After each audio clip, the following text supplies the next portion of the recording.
अगर आप एक कंपनी रजिस्टर करते हैं और उस कंपनी को एक्टिव और कॉम्प्लाइंट रखना चाहते हैं तो टाइमली कुछ कॉम्प्लाइंसेस को फॉलो करना पड़ता है। नमस्कार दोस्तों, मेरा नाम है दुष्यंत और आज हम डिस्कस करेंगे कि अपनी कंपनी को कॉम्प्लाइंट रखने के लिए आपको कौन से रेगुलर कॉम्प्लाइंसेस की फाइलिंग ज़रूरी है। कंपनी कॉम्प्लाइंसेस की ज़रूरत क्या है?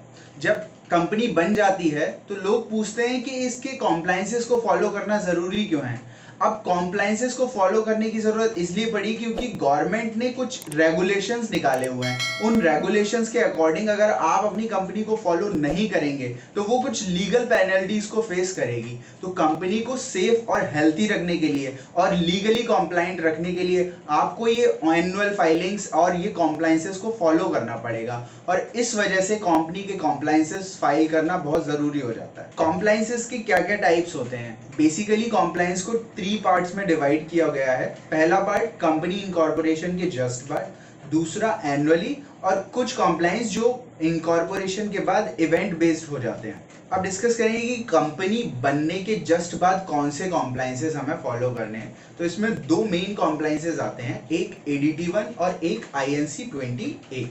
ADT1 में क्या है, अगर कंपनी आपकी बन चुकी है तो कंपनी बनने के 30 दिन के अंदर अंदर आपको कंपनी का फर्स्ट ऑडिटर अपॉइंट करना है। और INC-20A जिसे बोला जाता है commencement of business form, basically इसके अंदर आप ROC को सबमिट करते हो कि अब आप अपना बिजनेस स्टार्ट करने के लिए रेडी हो, तो ये फॉर्म भी ROC के अंदर फाइल होता है। चलिए अब बात करते हैं कंपनी के एनुअल कॉम्प्लाइंसेस की। तो कंपनी के कुछ एनुअल कॉम्प्लाइंस होते हैं जिनमें से एक है जैसे ADT1, जिसकी अभी बात हमने की थी पिछले सेक्शन में कि ये फर्स्ट ऑडिटर अपॉइंट करते टाइम भरना होता है, बट इसका एनुअली रोल भी है। फॉर एग्जाम्पल आपने कोई ऑडिटर अपॉइंट कर दिया तो ये ADT1 आपको 5 साल बाद फिर से फाइल करना होगा ऑडिटर के अपॉइंटमेंट को शो करने के लिए। दूसरा AOC-4, ये कंपनी के फाइनेंशियल्स को दिखाने के लिए आपको ROC में सबमिट करना होता है। अब कंपनी का तीसरा कॉम्प्लाइंस है MGT-7A/7। इसके अंदर आपको कंपनीज में जो भी सालाना एक्टिविटीज हुई हैं, बोर्ड मीटिंग से लेके हर चीज जो कंपनी के अंदर परफॉर्म हुई है वो आपको ROC में सबमिट करनी होती है। और फोर्थ कॉम्प्लाइंस होता है इनकम टैक्स रिटर्न। आपको अपनी इनकम टैक्स का रिटर्न ROC में भी सबमिट करना होता है। अब बात करते हैं कुछ इवेंट बेस्ड कॉम्प्लाइंसेस की, जैसे कि DPT-3। अगर आपने कोई लॉन्ग या शॉर्ट टर्म पैसा ले रखा है और उसका डिपोजिशन नहीं दिखाया है तो आपको ये फॉर्म ROC में सबमिट करना पड़ेगा।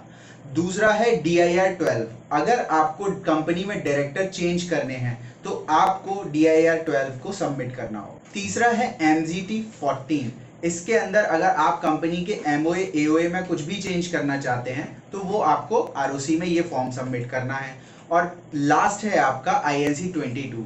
अगर आप कंपनी का एड्रेस चेंज कर रहे हैं तो आप ROC में सबमिट करेंगे INC-22। अब हम आपकी कैसे मदद कर सकते हैं? कंपनी के कॉम्प्लाइंस चाहे वो हाफ ईयरली हो, एनुअली हो, वन टाइम हो या व्हेनेवर रिक्वायर्ड हो, हम आपकी सारी कंपनी कॉम्प्लाइंसेस में हेल्प करेंगे। उसके लिए आप हमें कनेक्ट कर सकते हैं। Thank you.